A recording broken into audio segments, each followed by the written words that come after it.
All right, guys, now we are back with bag H. We're going to show you what it all looks like before we put it together. This is going to be the front spindle and CVA assembly on the EB410.2. So the first thing that's going to be different on this one is it's going to be the caster block, which actually lowers the spindle height.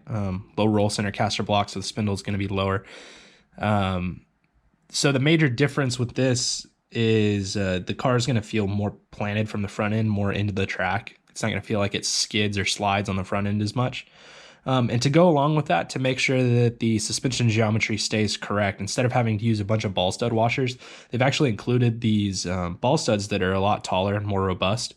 So you don't have to compensate by using 2 or 3 mils of ball stud washers. You just use these instead, which is really nice.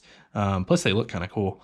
Beyond that, we've got the new heavy duty drive shafts, and I think the rest is pretty much the same.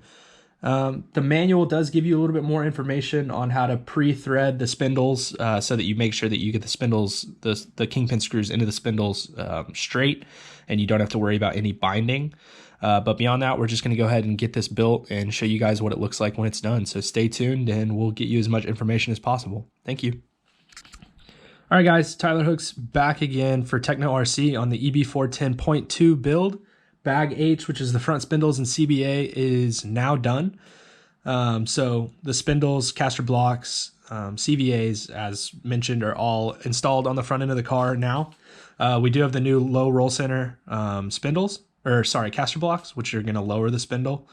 And to compensate for that, we have the new ball studs that actually raise everything kind of back up so that your suspension geometry stays the same, and you keep the same angles and everything. So all you're really doing ultimately is just lowering your spindle, which is going to keep the spindle more in the track. Like I said in the previous video, it's not going to feel like it slides as much. It's going to feel more in the track, more precise. And then you obviously do have the higher spindle option that will still fit on this car.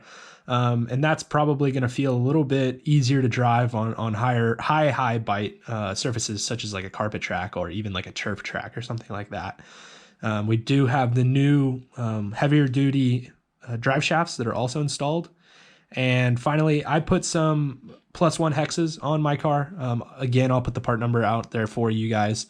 That's just so that I can run associated offset wheels instead of low-C offset wheels.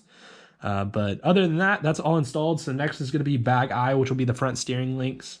So I'll go ahead and get those installed and let you guys see what that all looks like once we're done. So again, thank you for watching. If you have any questions, feel free to reach out, and on to bag I. Thank you.